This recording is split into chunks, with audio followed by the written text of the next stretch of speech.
Hi, welcome to SCRC and to our class today where we're going to be talking about male caregivers. And I also want to welcome our viewers online, and those of you who are watching this class live stream, feel free to ask questions or any comments, and our staff will tend to those and let me know. So I will repeat questions as well as try to involve you with some more information at the end. But I just wanted to say thank you so much for being here. This is our beginning of our next series for 2019. And we are starting with this topic, the male caregiver. And it's interesting that, I'm so glad we have a male caregiver here in the audience. But I also wanted to say, you know, I recently had a conversation with a male caregiver. And he was sharing his story about caring for his mom. And he seemed a little kind of upset that it seems that male caregivers are often ignored, or that maybe they're not considered as much as maybe female caregivers. So he was talking about some of his needs and the perspective, and so I thought this is a great topic to talk about that, because we do in society see female caregivers as the ones that are the default caregiver. Right? They step in, we have this idea that they're more nurturing, and so therefore the majority of the caregivers that we come in contact are female. But there are a lot of male caregivers, right? Who says men don't care, right? We have male caregivers, and we're going to be talking about some of their challenges as well to try to help our male caregivers at home, or if you know a male caregiver, you can help them with some of the tips that we're going to be talking about today. So these are our objectives, okay? So what we're going to do today is we're going to learn about the growing male caregiver population, explore the male family caregiver role, and talk about some of the challenges that are unique to male caregivers, as well as find ways to support our male caregivers, okay? So if you have some insight, if you have some suggestions, you know, feel free, because sometimes we learn from each other, and I encourage you to do that. Okay? Sound like a plan? All right. So what I wanted to share with you are some statistics. You know, sometimes we have this idea that the caregiver is an older, retired individual. And what we have here is that in terms of the phase, the demographics of the male caregiver, is that person's about 47 years old. It's actually younger than we think that they are. And even the face of the female caregiver is changing, getting younger versus the idea of the retired caregiver. So here's a statistic that I wanted to share. So we have about 65.7 million family caregivers nationwide. Did you know that? We have about 65 million national family caregivers nationwide. That's a lot. And among just caregivers. Just caregivers. 34% are male caregivers. That's a big number, right? So again, that face of the male caregiver is really young, and it's growing, right? So here's actually a slide of our male caregiver clients. As you can see, in the fiscal year 13-14, we had a large number of male caregivers here in San Diego County that we were working with. In last year, fiscal year 18-19, that number grew to 312. That's a pretty significant increase. And if you see the biggest number here of the age between 51 and 70, that's where we see the biggest growth of our clients, kind of along the lines of what we're talking about, the face of the male caregiver being 47. So that's right around in there for our increase. Do you have any statistics with respect to the relationship between the male caregiver and the giver? For example, mother, aunt, or I don't have that with me, but I can certainly get that for you. So as you can see, as a organization, we are seeing an increase in the amount of male caregivers here in San Diego County. So what we are also seeing is that demographic shift that was talking to you about earlier. What we are noticing is that 10 years ago, only 25% of our caregivers were men. That, of course, has changed, and now we have about 36 to 40% of caregivers who are male, and that number is probably going to continue to rise. So what do you think is contributing to that increase in male caregivers? Ah, putting me on the spot, huh? So any guesses as to why we're seeing more male caregivers? Actuary, people live lives, people living longer. People living longer, that's true, that's true. I think there's been an increase in diagnosed cases of Alzheimer's and dementia and all that kind of stuff with respect to more females than males. Yes, actually you are right. We are seeing an increase that the male caregivers tend to care for, let's say, their spouses and are diagnosed with dementia versus the female spouse caring for that husband. So that is true. We are seeing an increase in diagnosis for dementia in female. So what we're noticing, for example, is that families tend to be smaller, or at least not as bigger living together as they were before. So when a family size is smaller, then you have less candidates to step in for the role of caregiving, right? If it's only you, your spouse, and your children, there's not a lot of people to choose from, right? Limited budget, especially in San Diego County, things are very expensive. So if you don't have the means to hire people or to get outside help, then you're going to step in and you're going to fulfill those roles. The growing proportion of men, which is 60 to 74, it's kind of that prime age for caregiving, right? I mean, they're kind of hitting the retirement age, and so now they're at that point where they can care for their spouses. And also what we're seeing is a gender change in expectation, right? We had this idea that the woman needed to be the one to care and offer that caregiving support, and now we're becoming okay with the male being the one to do that. It's becoming more socially accepted, I guess, if you will, right? Anything else that you think of that might be increasing or contributing to the increase in male caregivers? Can't think of anything. No? Okay. So who are the male caregivers? Husbands and sons, primarily. Yes. Husbands, sons, sons-in-laws, fathers, grandfathers, friends, right? Cousins, adult children, right? And even stepchildren that we're seeing an increase in male caregivers. What I want to point to here, and I think it's something interesting. You know how sometimes I talk about individuals not identifying with the term caregiver, right? And so they say, I'm not a caregiver, I'm the spouse. You're a caregiver. And now we know that, right? Especially us who are here, we know that being a caregiver means caring for that individual and providing all the support that they need. But I think what's interesting that we are finding is a lot of husbands are very reluctant to be labeled as caregivers. It's almost like a detriment to say, I am my spouse's caregiver. I'm not. I am her husband, and I'm caring for her. And I found this a lot of times in caregivers who are caring for someone with Parkinson's. And I think it's that independence, right? That the care receiver wants to be more independent, the caregiver wants to give that independence, but yet they're still involved in their caregiver needs. And so sometimes it's difficult for male caregivers to even seek some of those services because they don't identify as caregivers, right?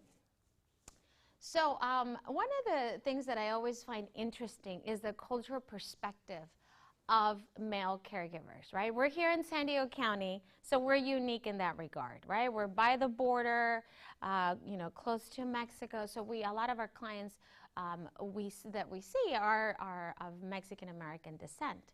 And what we're noticing now is that a lot of sons who are of Mexican American descent are stepping in to help their ailing parents and any other family, relatives, which is interesting because a lot of that societal shift is taking place. Whereas before it was a defaulted, female who cared for the family members or relatives, now more male sons are stepping up and taking over that role, which is great because then it alleviates some of the female caregiver responsibilities, but it's also, we need to figure out how to support them as well, right? So there's a study in 1997 from Delgado and Tenstent who did a study on Puerto Rican caregivers. And they found that a lot of the sons offer that financial, that transportation support, and the daughters were more of the hands-on caregivers. So that we might see also that splitting in responsibilities, right?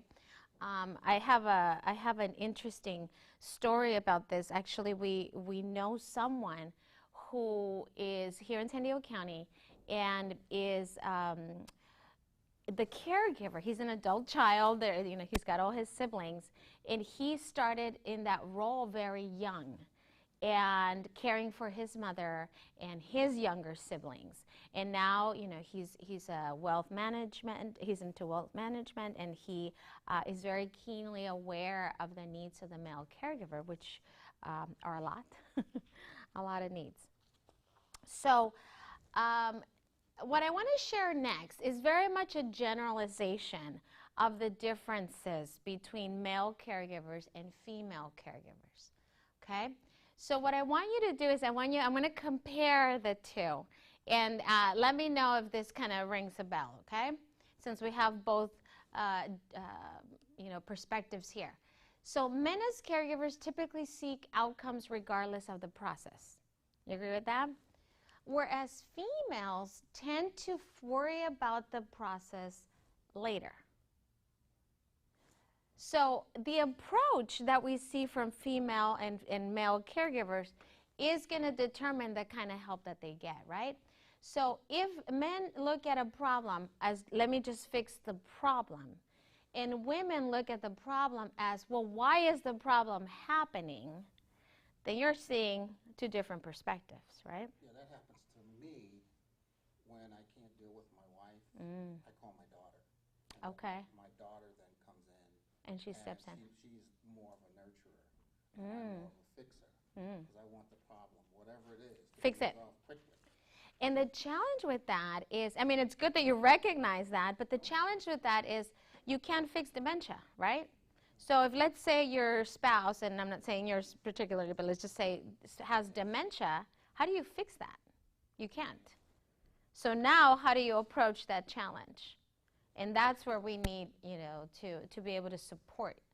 So men as caregivers want instant results, right? Let's fix it. It's that attitude. Let's fix it. Whereas women are a little bit more patient with the process and the expectation of recovery. Men see challenges or obstacles as a challenge, but sometimes internalize that as a personal failure, right? I cannot do this, and therefore it is me. And do you agree? You're agreeing with that? Yeah, last night something happened, and I said, I can't do this. I am not a nurse. I'm not a professional. I don't have a medical, degree. Something medical came up, and I wanted it fixed, and I couldn't handle it, and I just got really frustrated. Yeah, that's normal. And then, women might see obstacles as normal, and then you need to adjust, which sometimes it's easier said than done, that adjusting, right? You value self-reliance as a male caregiver, whereas women might be more collaborative in nature. That's the way men are trained. Yeah, and society has a lot to do with that, absolutely. And then there might be more directness in the communication, whereas women tend to soften the tough message. And it's neither one is right or wrong. They're just different. And so if you take this other one, for example, this last point, you talk about, mom has dementia. Direct. Mom has dementia. And then the female caregiver would be, well, you know, so there are some changes that are happening. And so that can create frustration. What are you talking about? Just tell me what is happening.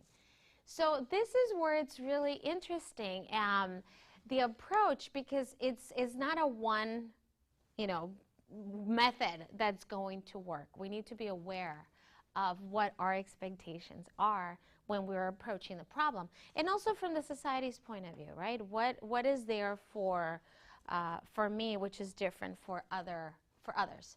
So society says male caregivers have to be confident, assertive, courageous. Don't talk about your feelings, right? You said it earlier. It's the society is imposing. We grew up like this, right? So then, if that happens, but you're dealing with the emotions, how do you deal with that? So we must recognize the needs of the male caregivers as different. So one of the things that I want to kind of encourage everyone to think about, especially, you know, if you know of a male caregiver, or if you are a male caregiver, is to think about it from the point of strength. Caregiving is hard. It's very challenging, and it requires a lot of strength, right? It's like being a husband. It's like being a mom. It's like being a, you know, partner. It's like being everything, right? Yeah, because, you know, the issues, all those issues that you listed, you know, male versus female, Yes. on that prior slide, those issues, that's the way our marriage was conducted. You know, we've been married 50-some years. Oh, congratulations. So, you know, all of that stuff, we had to learn that over the 50-some years, the differences between, you know, how males and females approach situations. Yeah, no, we're very different. Yeah, we used to teach that, and we used to teach marriage repair class. Oh, wow. Yeah. That's great. So you have a better insight of the differences. That's good. That's good, because I'm sure that's playing into a lot of your caregiving needs right now. So if caregiving is so difficult and requires a lot of strength, we need to recognize that it can wear down everyone, including male caregivers. So it doesn't matter how strong you are as a male, or how independent, or how direct, it's going to be hard, right? And it requires a lot of physical, a lot of psychological, a lot of emotional support. It's not easy, especially when our society has been telling us, stuff your feelings, don't talk about it, right? Deal with it. So here are some challenges that are unique to male caregivers. So you feel free to add any more.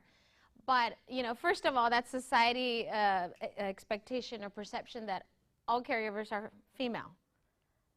You know, even growing up, I think a lot of those roles were by female relatives, right? But we are seeing more men. And not only that, but there is a lot of discomfort from the experience of male caregivers when it comes to bathing, dressing, and toileting. I don't know if that's the case with some of you. I know I've heard from some caregivers, male caregivers, who say that one of the hardest things, that having to do that very intimate, personal type of activities, that they'd rather have somebody else come in. And, you know, I have a story of a friend of mine who was, he was taking care of his dad. His dad, actually his father-in-law. He had Alzheimer's. And they had 3 children, and so the wife was caring a lot for the children, and he was kind of doing the male caregiver role because he was a man, and so he was taking care of his father-in-law, so it kind of made sense, right? But what was happening is that it was becoming very difficult because the needs of the care receiver were changing. And so now there was a lot more of the toileting and the dressing and, you know, that embarrassment. So now you need somebody else to step in and help out. So now, you know, that responsibility was starting to spread. Now, the problem with some of this challenge is also that it could lead to some stressors in the workplace. You know, with that lack of recognition that the men are becoming the male caregivers. What happens when a man has to leave work early to care for his father-in-law who has Alzheimer's, right? what was happening to this friend of mine was that he was asking for time off from work and he wasn't being supported, because it was almost like, well, why doesn't your wife take care of him? That's her dad, you know? And so there was this lack of understanding and support. And so he was getting very stressed out at work as well. So he was stressed out at home because of all the needs, like, that were becoming greater, and then at work because there was that lack of understanding. So, you know, we really need to change the way we view things. So here, in seeking support, now, men are slow to seek support. Why do you think that is? And I'm generalizing here, because I know there's some men that are not slow in seeking support. But why would you think that is? For me, personally, it's an admission that I can't do it, that I'm not up to, you know, par, I'm up to stuff, you know, it's kind of going back to what we were talking about earlier, right? You internalize it. It's a pride thing. You know, my daughters are always, I have adult daughters that are on our team. Uh-huh. And, you know, they're always saying, well, Dad, why didn't you call? Why, you know, when I say, well, this happened and this is how I handled it. And then they come back to me and they say, well, why didn't you call us? And because I wanted to handle it myself. I didn't want to, you know, I figured I could figure it out myself. Yeah. Do it myself. Well, you know, you can always call. You should call. That's good. You have that support. Yeah. That's great. It's also sometimes it's that emotional aspect of it. You know, that seeing your wife deteriorate, seeing your wife go through all those changes. You know, maybe she used to be the strength of the family and kind of, you know, rounded up everybody and led everybody, and now she needs more and more of your help. And so that is difficult to sometimes have that role reversal or change. So when that happens, then you kind of internalize it and you become isolated, which is the opposite of what we want caregivers to do, right? We want caregivers to reach out, we want caregivers to get connected, and it might not be happening if they're slow to seek support. Also, what we're seeing is that by the time they do seek support, it's almost at a very much of a dire need, right? The need is greater, the emergency, I don't know what's happening, whereas maybe there could have been some resources given to them earlier. But at least you're here. So this is important. Now, one of the things that I do want to talk about, and I know it's not easy to talk about this, but it is important. And I have found that, you know, in doing this presentation, we kind of came across some studies that we see a difference in the way men and women cope with loss. So a lot of times men have a higher rate of remarriage versus women. And a lot of that is attributed to the need to be with someone who is going to take care of either them or some of the needs that are necessary. So kind of share that caregiving role with someone else versus women who might just say, well, I've been doing this, I'm just going to keep doing this. So I thought that was interesting statistic in the way they cope with loss. And I have a story actually to share with that. Hold on 1 second. Yeah. Oh, so on this thing here, I'm not sure I quite understand. Okay. So you're talking about if the person that you're giving care to, let's say if my wife passed away, there's a 52% chance that I would remarry. Is that 52% of men tend to remarry. Yeah, and it's a way of them dealing with the loss or being with a companion, kind of moving forward. It's a way for them to kind of continue. But only 44% of women. If they lose their husband, yeah. So I have an interesting story. One of our staff members here a long time ago was doing a support group, and was doing a support group with both men and women, and it was specifically they were caring for people who had Alzheimer's and dementia. And one of I think it was one of the male caregiver, approached the group and said, okay, I have something that I wanted to share, and I want to, you know, kind of just talk about it. It's been really bothering me.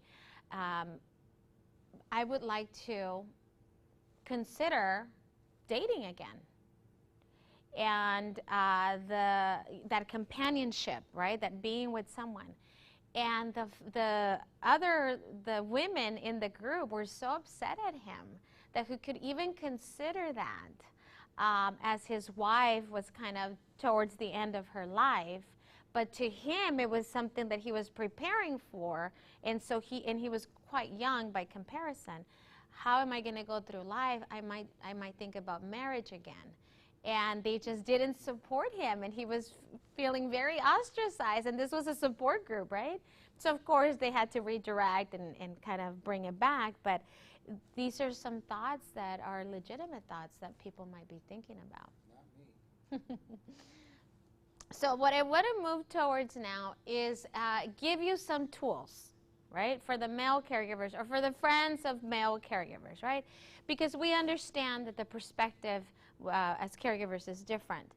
So men, we already know you're going to try to fix things, right? You're going to try to figure out the best possible solution. So then what do we need to do? Okay? So this is where you can jot down some of these items, and anybody wants to share any more, let us know. So here is increase your network of care. We always say that, right? It doesn't just have to be your immediate family or your immediate, core group of friends. Expand that. Maybe join a support group.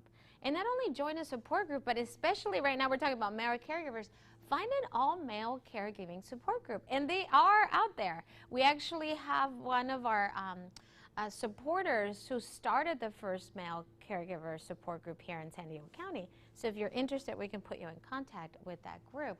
And it plays the role of support, but also friendship, right? You bond over these challenges. You give each other tips. You give each other support. Maybe it becomes a social group. You know, hey, we're going to go, I don't know, play golf on the weekends and help each other there. Maybe you can create, and I put here loosely support group, but what I mean by that is an immediate group of your friends, your neighbors, your church members, your buddies from college, whatever it is. Just, you can't be isolated. I know you can internalize a lot of this, and we all do, but you don't have to do it alone. Creating a support group, and even if it's a social support group, is helpful. Now with respite care, and I'm glad that, I'm picking on you because you mentioned it to me earlier, but respite care, you're here because you have some respite care for your wife right now. And that is wonderful, because if you find that things are necessary for you, you don't want to miss out. So respite care, whether you do it with us or you find a home care agency to help you, we encourage you to do that, to take some coveted me time. And then community resources and services. San Diego County has a lot of that. There are a lot of organizations that can help you, whether it's cleaning or cooking or transportation, like I said, respite care. Reach out to people. And even by going to support groups, you might learn of others who are in a similar situation who might help you. I often talk about sometimes we create our own little support group, and it doesn't have to be a formal thing, right? So I know of, actually my neighborhood, there's like a mixture of families, right? Older families who have been there for a while, younger families with kids who are starting their families there. And you see the older families kind of visiting each other, helping each other. Maybe there are some widows who have lived there for so many years, and you see the neighbors coming over and taking them goodies or checking in on them. And so even creating that network of support, that's kind of a community resource if you think about it. Anything else that you would suggest other caregivers to do? Well, it's funny you mentioned that second one, because I met with a friend of mine just a couple of weeks ago, and he suggested that, because we have a community of friends from this marriage organization. Okay.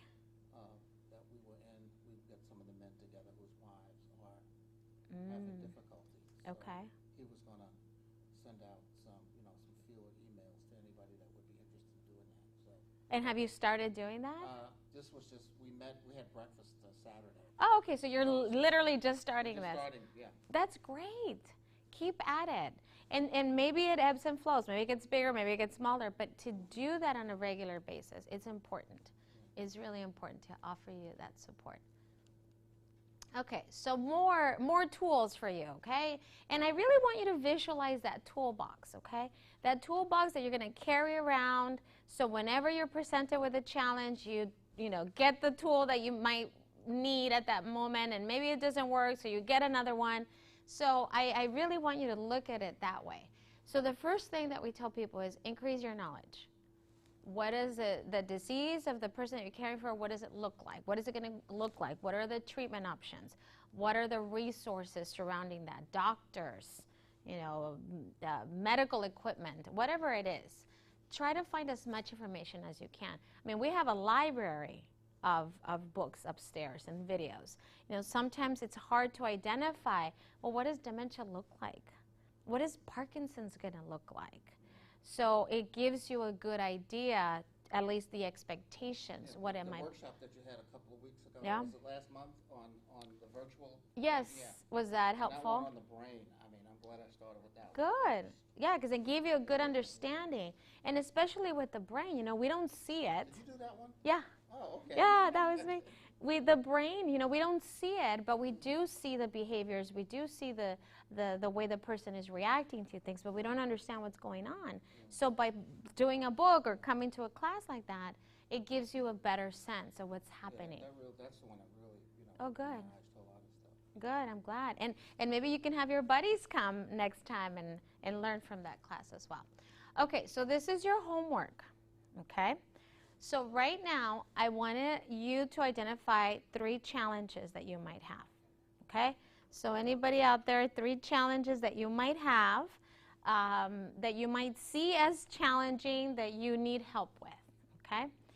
And they can be really simple or they can be more difficult. It's up to you. You each have your own needs.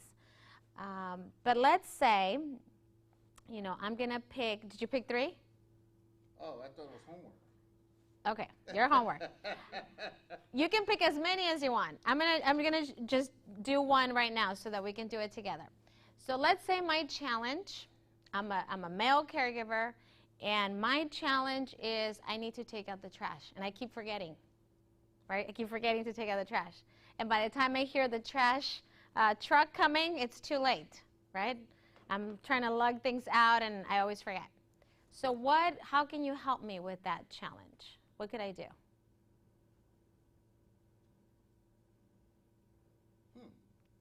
don't know. That's not my problem. But I'm part of your support group. It's my problem, right? So what are some suggestions? Ask a neighbor, right? Hey, neighbor, you have to take out your trash too. Do you mind taking out my trash? What I'll do is I'll put in the trash cans, right? You take them out so I don't forget, and then I'll put them back in because I'll probably remember because they're out there in the in the driveway. So that's one way. What's another way? What else could I do? I can set up my alarm. I was going to say use your iPhone. Use your iPhone, set up an alarm, take out the trash, take out the trash, take out the trash.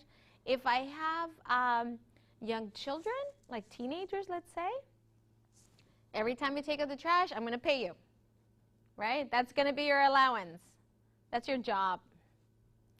What we could also do is we can solicit other kids from the neighborhood, right? Like I said, my neighborhood, there's a mixture of families. So, hey, Joe, I'll give you a job. Every Wednesday, every Monday, whenever the trash comes, if you take out the trash, I'll pay you. You know, and you work out that deal with their parents and the kid. I mean, there's a lot of things you can do besides you having to be the one to do them. So what I need you to do for your homework is you jot down your activities that you need help with, and then the name, how you're going to solve that problem. Okay? So I'm giving you can identify those challenges. You identify the problems. How are some creative ways that that problem's going to get fixed?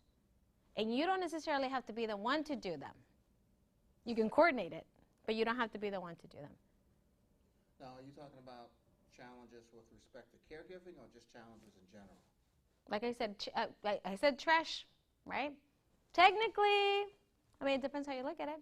It could be directly related to caregiving, or it could just be I need help taking out the trash. One less thing for me to think about, right? So that is your homework. Can you do that? Okay. Now, other point, and maybe this is easier said than done, asking for help. How easy is that? It's not. Why not? This is my problem. It's your problem. It's not my problem. You don't want to burden other people with your problems, right? Yeah, for me, it's admitting failure. Admitting failure. Asking for help is admitting failure. And these are true feelings, right? We've all gone through them. I'm not going to ask for help. I don't want to burden someone. And even parents do that to their adult children, right? That happens a lot in my family. Oh, I don't want to tell you kids because I don't want to worry you. But then here's the worry. Now it's an emergency, right? So what we need to do is we need to ask for help at all stages of that challenge. How do we do that?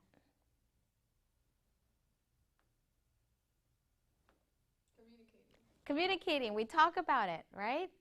We talk about it. We start planning. What's going to happen when mom no longer is able to drive? Let's talk about it now. What are we going to do? What's going to happen when dad can no longer bathe himself? Let's talk about it now, right? Or cut his grass. Or cut his grass, or fix that leaky faucet. What are we going to do? That house needs a lot of repairs. How are we going to ask for help? Do we hire a handyman that just comes every month fixing things, right? Or you know someone who can do that and you just arrange it. I mean, we need to talk about it. We need to ask for that help. And then take care of yourself. Do you do that? I think caregivers, sometimes yes, sometimes no, caring for yourself. Why is it so hard to take care of yourself? Guilt. Guilt? Well, okay, for me, taking care of myself is little guilty pleasures, like I'll just, take a weekend, or go to a movie, or go to a sporting event or something, but I have somebody that comes in. Oh, and that's wonderful. But you do that. Yeah. But you still feel guilty. Yeah. Yeah? A little bit. A little bit?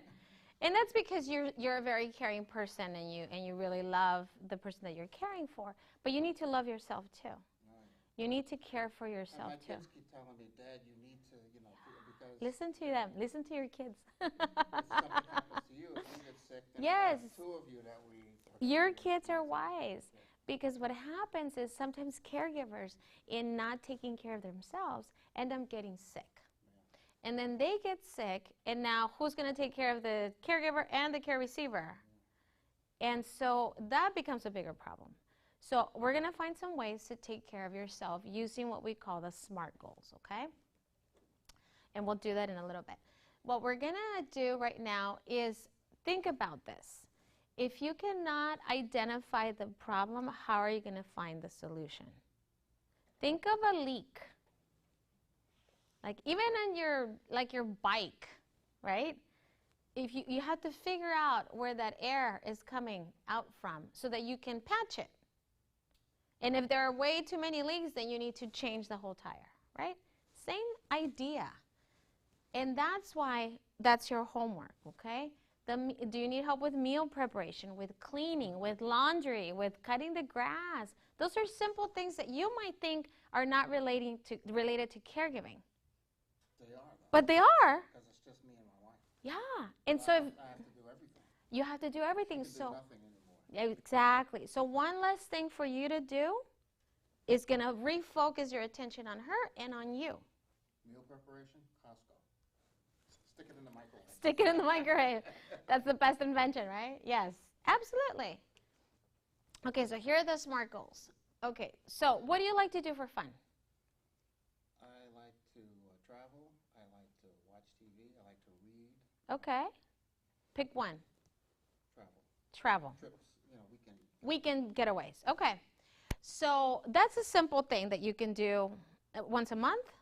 Do you do it every weekend? Every so often. Every so often. I'll go visit a friend of mine his wife introduced me to my wife, and she also has Alzheimer's. Oh. But she's in a memory care facility, So Okay. he and I get together, at least once a month. Okay. And, we've known each other for 70 years. Wow. We went first grade together. Oh, how cute. Yeah. So once a month, let's say, right? So that's something simple that you can do. And you go to his house, or you go to a local, I don't know. We used to go to his house and go out to dinner. Oh, go out to dinner. Great.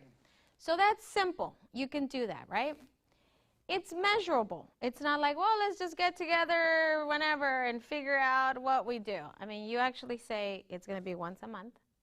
It's probably going to last at least 8 hours, right? Okay, sometimes I go up and spend the night. Okay. So you can measure that activity. Is it attainable? Can you do it? I mean, are you traveling to Paris every month? No, because that would be... That was 2 years ago. That's not attainable, right? But you can go to his house every month. Yeah. And it's realistic. You can drive there, right? You can... He lives in Pasadena. But okay, but you can still drive there. It's not like a plane right away. No, you can't... Okay. And it's timely, right? There is a beginning and an end time, and... it's not like you're just going to see how long it lasts. He's going to keep you there on his couch. I mean, there's a definite time. So these are things that you can do and apply them to everything. You can apply them to reading. You can apply them to going to the movies. You can apply them to, even something as simple as a cup of coffee, which is my SMART goal every morning. I like to have my cup of coffee, and that makes me happy. So that is something that you can do. Can you do this on a regular basis? And I challenge all of you, whether you're caregivers or not, to do these things for yourselves, because sometimes we need to, value who we are as people. We're hardworking people. We have families. We have jobs. We are members of society. So we need to sometimes be at our best, and we can't do that when we're so bogged down with challenges, with stress. Okay? So I'll give you a couple minutes so you can write these down. And you can have several of these a week. You might have a daily SMART goal, like I said, a cup of coffee. You can do that every day. Or you can have the weekend getaway like you do once a month. Or you can have something, every week. So it's up to you. What I want to remind you of is this, right? The best way to be an effective caregiver is to take care of yourself. And I say this a lot because we forget. In talking to caregivers, there's always this selflessness, right? We're always giving. We're always focused on the person that we are caring for, which is great. But then who cares for us? Let me tell you, and this is something that I've come to realize recently. I was a caregiver, and it was hard, and I was caring for someone who had dementia. And so I went through all of those challenges, and I learned a lot. And then you fast forward, and I have children, and that's hard too, right? It's a different kind of caregiving, but it is still caregiving. And I find myself, having to run from one place to another. But who takes care of me, right? We're all busy. So one time, I remember I was walking with my friends, and we had gone together. It was once a month we got together. And she was actually, picking up my purse, and she was grabbing my coffee, and I think she opened the door. We went to get our manicures. and I had to stop, and I said, wow, you're caring for me. That's really nice. It was something so simple, but it felt so good that somebody was doing that for me when I'm so used to doing something for others. So it is important for us to do that even for ourselves, to care for ourselves. Find out what makes you happy, okay? So I know you know of these services that we have here, right? What I want to remind you of that all of these services are free. And for our friends online, if you don't know, all of these services are free. We actually have a very new program that's called Together Care. And that's actually part of a respite care that we offer. And so if you're interested in accessing care by being our client, we will be able to offer you that. and it's two different programs. One is a kind of a shared cost program, so you pay some, and then we help with others. Yeah, I already signed up for Oh, that. good, good. I learned about it with the last time. Oh, we good, did the good. workshop. That's wonderful. So that's great. And then a lot of times, you know, people have questions on financial and legal issues, like we said, challenges. So we're not the experts, right? You might not be the expert on some legal and financial issues, but then don't stop there. What else can we do for you? Where else can you get this information? And that's Yeah, you gave me well, not you personally, but the Southern SCRC gave me a 1-hour voucher to talk to a lawyer. wonderful, wonderful. Use it. Use it. I did. We'll pay for that, right? Take advantage of that. And then, of course, you know, we encourage everyone to come and visit our library. There are a lot of resources. You can learn about certain diseases. We have fact sheets. And then, of course, by becoming a client, you get all of this for free. Counseling, you know, sometimes we need to talk to someone about our problems and about our concerns and everything that bogs us down as caregivers. So I really encourage you to do that. And if you haven't already, if you want to tell your friend maybe about some of the services that we provide, you know, let them know. So here's our contact info, and this is, you know, again, for our friends also online. Everything we do is free. You could also check out our website. We have our classes. You know, here's a list of all of our classes that are coming up, and we live stream those in case you're not able to come here. So you could always access them through our YouTube channel, through our Facebook. We have our annual fundraiser, our summer concert that's coming up. If you don't have that already, but it should be a lot of fun. Maybe you can come and have some fun with your friends. Get some respite so that you're not have to worry about taking care of your wife at night. But it should be something fun, and then all the proceeds go for the services that we provide here at SCRC. And then, of course, the Together Care shared cost respite program. So any questions? Good.